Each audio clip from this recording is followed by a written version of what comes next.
The full moon on the way here, but it was pretty amazing, especially crossing the bridge. It was really big and really cheesy, and I just wanted to acknowledge the moon as well, especially because a couple of the projects that I'll be talking about were made for or during the full moon for people. So it was a nice serendipitous realization that it's here tonight as well. Where to begin? I thought I'd give a bit of a backstory about my practice and give a few examples of what I do and what I've been doing. I studied media arts at RMIT, and I'm also the daughter of two contemporary dancers who migrated to Australia a couple of years before I was born. And both these things, I was thinking about this a lot, of like how much they're both very integral and highly influenced the kind of work that I make. And both with video works, I think in a very kind of embodied way or choreographic way, when thinking about editing video and sound.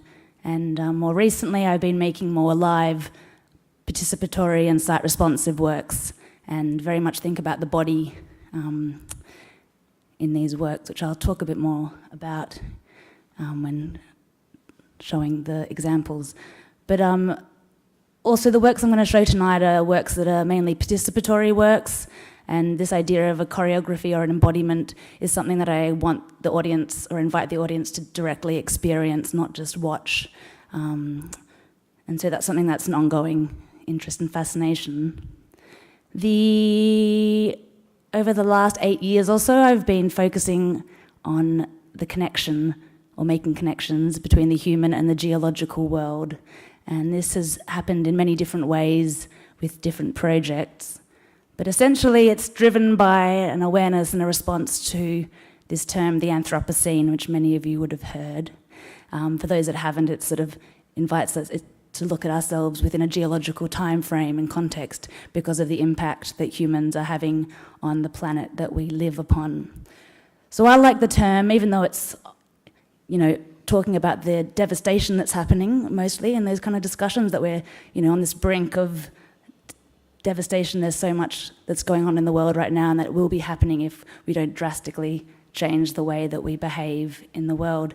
And so for me, this term Anthropocene, by inviting us to think geologically, hopefully it'll kind of create different ways or actions of being in the world.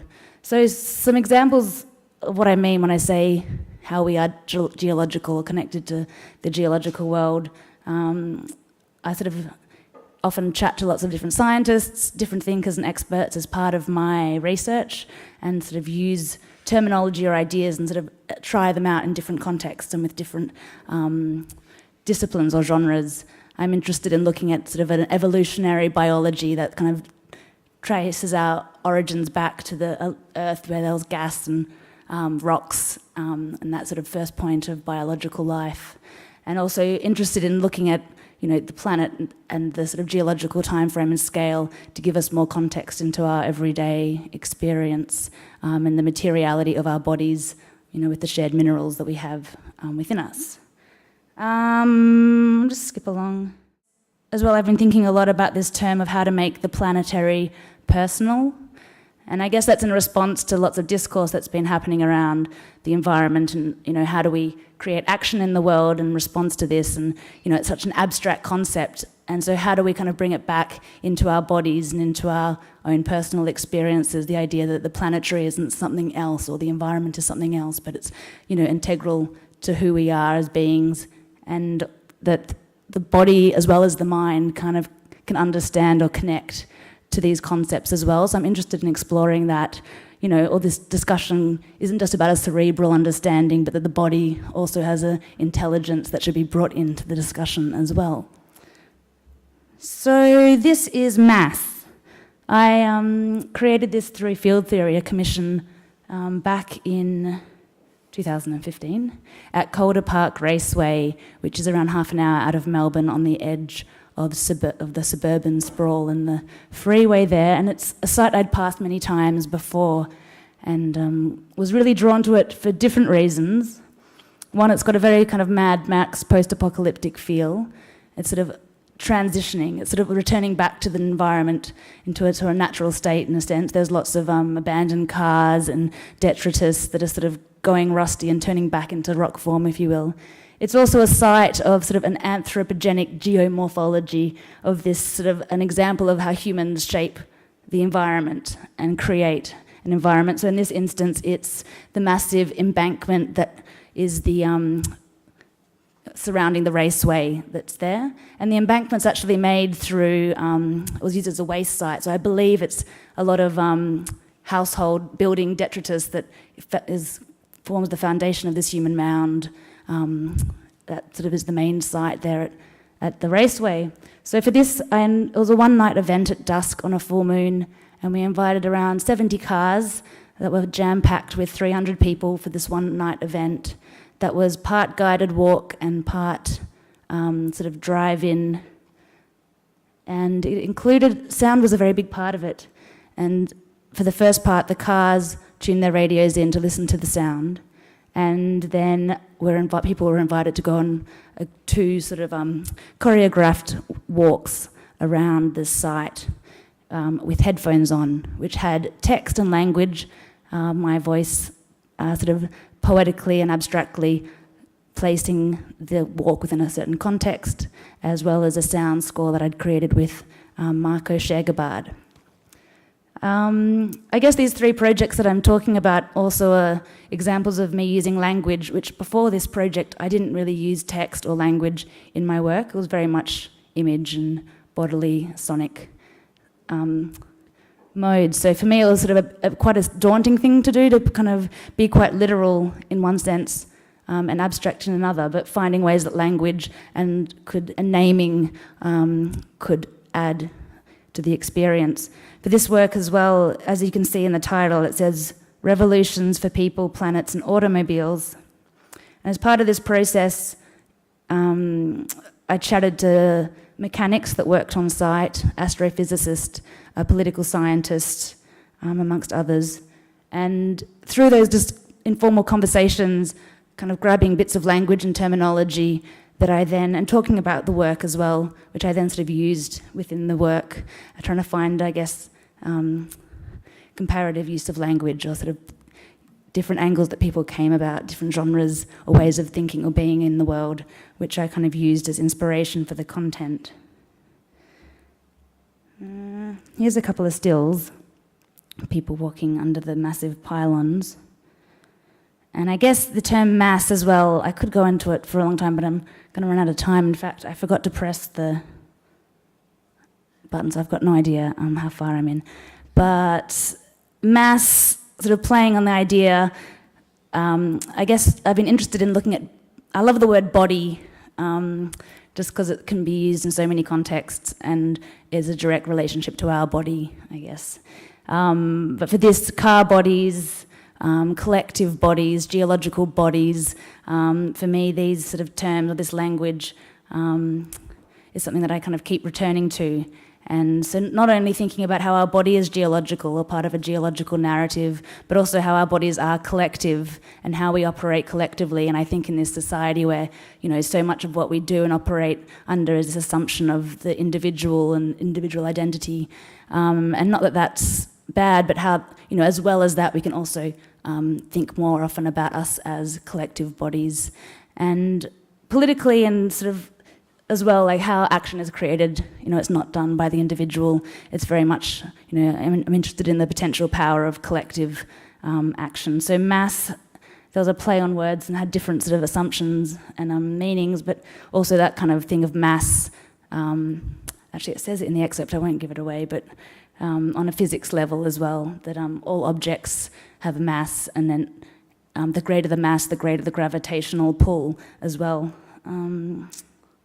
So this is some stills from the shot from the work, and I'll just play a short 1-minute excerpt to sort of give you a feel for it. And everything turns, and everything comes to an end, and begins again. We are cosmic bodies, geological bodies, planetary bodies, car bodies, human bodies, spiral arms, local groups, clusters, each with our own gravitational field. The greater our mass, the greater our pull.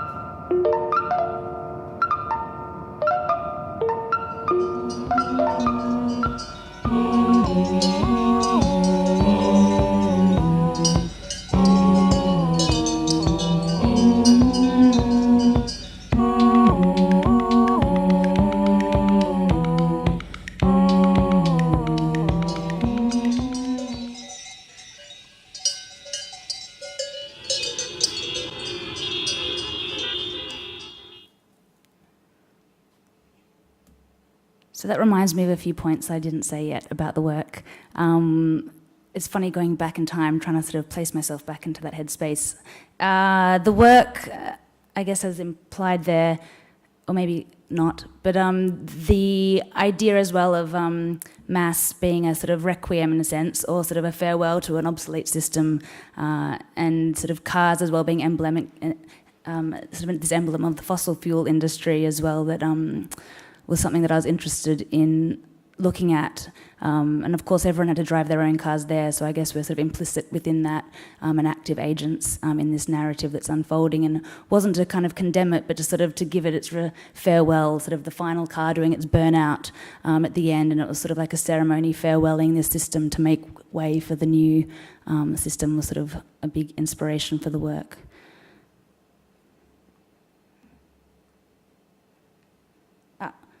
So this is We Are Mountains, another project I made recently with the artist and performer Mish Grigor for the Unconformity Festival. Now this was in Queenstown, which is a mining community in Tasmania, and if you haven't been, you should go. It's quite an amazing landscape and a very complex site to work with. It's extremely remote and in a really beautiful part of Tasmania. It's often rainy and cold, and it's a copper mine primarily, and at the moment it's lying dormant because of stock prices, and the community, was built there because of the copper mines, and it's been running for over 100 years on and off, mostly on.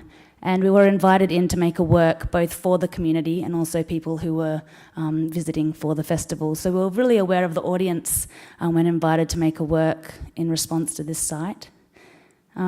Like mass as well, and like all three projects, I guess, that I'm talking about today, there's also an element of really acknowledging the geological history, and with most places on Earth or under the ocean at one point or another. So this was, like, I guess, a beginning point for us to think about the geological history of the landscape. This is a view of that you can see from what's called the Iron Blow. The Iron Blow was a big open-cut mine that was the first site in the area where they excavated gold and copper and things like that. And for our work, we proposed, for one night only on a full moon, we'd proposed to take a guided walk through this winding road on the edge of this cliff that ends up at this lookout over the open-cut mine. We working really responsively with site, I guess, especially sites that are so loaded, and we wanted to be very respectful as artists, not of the area as well, to just go there and spend time in the lead up to speak with the people, get a feeling for the land and spend time in the environment, and just listen, really, was a big part of the process. And as we had lots of ideas and discussions, but as developing the work, especially this part, because there's two parts, we realised that anything we added to the environment was really didn't work. So we ended up doing a silent walk one by one, because the landscape itself just had so much to say. And I guess that's another part of my work as well, is not just having the landscape as a backdrop and as a inanimate form, but really letting it sort of come to the foreground and being a subject, if you will, and letting it have an effect affect on the audience or the people who are present. So it's sort of facilitating an experience of the site that I'm really interested in and I think has a lot of power. So I think with any of my works that I do, I can't take sort of full credit for it, or in this case half credit because of Mish, but because of the fact that the landscape is so integral and says so much just by being out there. And especially at that time of day when the sun's setting and it's that twilight zone and you're trying not to get blown over by gale force winds and it's raining and people are pretty grumpy, but at the same time pretty blown away by the landscape. So after the walk and some little interventions in the site, we took everyone back. I don't know if it's very dark, but there are tiny people in the corner on the bottom left. We were very, very small in a very, very big landscape. And we took people back inside to a hall afterwards to warm up and to eat cake. And it was very warm and it felt very big here, especially because there's this cake replica of the iron blow that we got a local Tasmanian artist and cake maker to make for us. So she was very busy slaving away making this replica of the mountainscape and of this is the iron blow with the water in the bottom there. So we hosted a ceremony, and I guess this idea of embodiment of literally eating the landscape and how we actually consume the landscape and are reliant upon it, and especially for these people here, it was their livelihood depended on the landscape.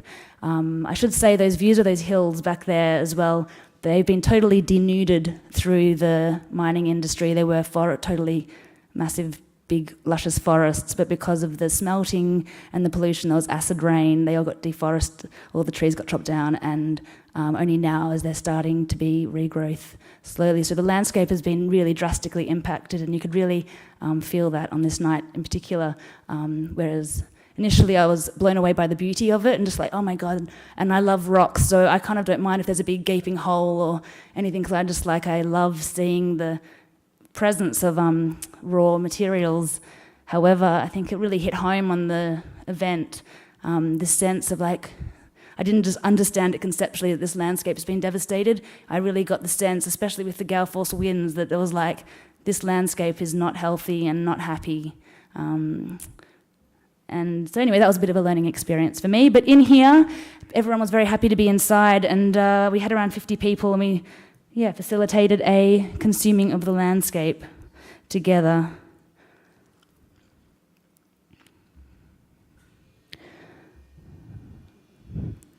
I guess with this in mind as well, we sort of allowed space after the eating. People could go in for seconds and thirds and just eat as much as they would like or take it away to their friends and family.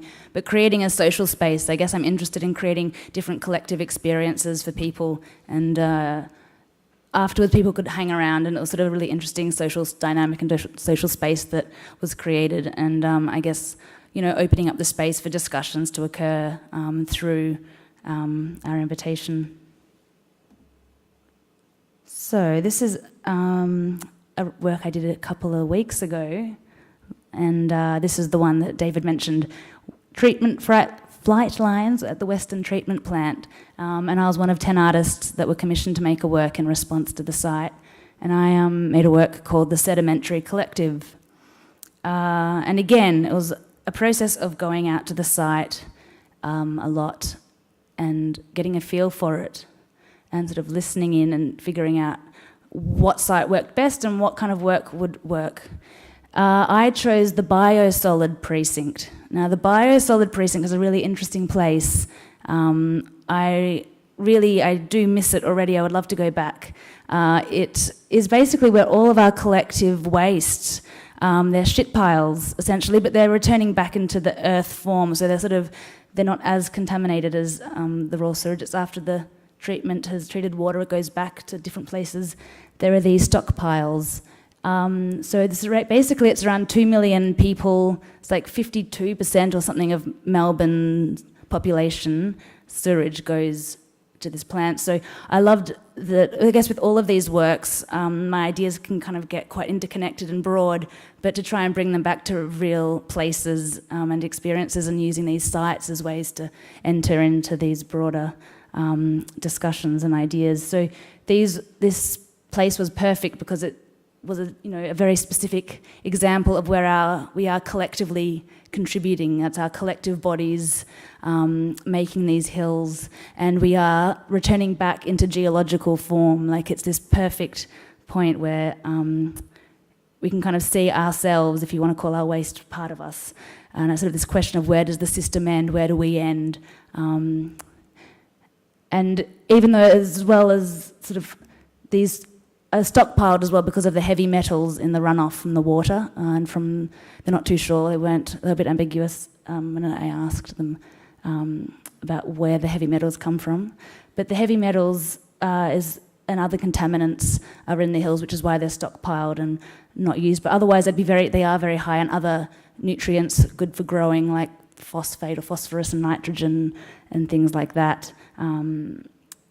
So the work I created was, again, a guided walk and a collective rest, mimicking the sort of resting of the mounds and a sort of slowing down, using our body as a sort of barometer of time, or sort of a tuning in and listening in to our own guts, I guess, that we are passing through Earth, in the sense that we die, we are born and then we die. We're part of a greater system, and we eat food, we excrete it, and things are always in motion and transition and extending outwards into the greater world. So this was 24 people or so at a time. I made a work for headphones using binaural recording, so there was quite a sense of spatialization and presence. And the audience of 24 people at a time were invited. I would lead them on this walk. You can see the path winding down. And as we went, we slowed down in the same way that time slows down in the large intestine, until we got to the chairs and rested as a collective body. The chairs were strategically positioned. There were chairs that we had on site, which meant they were kind of quite small, and people inadvertently were arm to arm with their neighbour. And that kind of, through the words in the audio that they were listening to, kind of bringing their attention to this fact, and the fact, the sort of questioning of where we end and the next person begins, through our porous skin and through our sort of bodily systems and processes, and this sort of being reminded that we are, that the Earth is a closed system, that all matter cycles endlessly between the different spheres, the lithosphere and the atmosphere and whatnot, and this sort of idea that, at this point it was an invitation just to kind of be present in that sort of collective body and geological body. The soundtrack, I might just play it. Is there time to play 2 minutes? Or I'll play you. I've got a little excerpt of the sound so that you can get a sense of what kind of musical score as well that was created in response to the themes, with a bunch of musicians, and again with Marco Schergabad helping me on the sound. I thought maybe I'll get you to close your eyes if you want to, because we're not there. I was going to show video, but I didn't have time, and plus you don't get the right feeling anyway. So whilst listening to this 2-minute thing, you're invited to close your eyes if you'd like, and imagine you're in this sort of vast landscape, big skies, the kind of amazing pelican flocks flying overhead, like really close down, like 20 pelicans sometimes in one go, and hawks and eagles. We even had a tiger snake, and you're surrounded by these beautiful hills of shit in this vast muddy expanse, and the yu-yangs in the distance. And everything turns, and everything comes to an end and begins again. We are cosmic bodies, geological bodies, planetary bodies, car bodies, human bodies, spiral arms, local groups, clusters, each with our own gravitational field. The greater our mass, the greater our pull.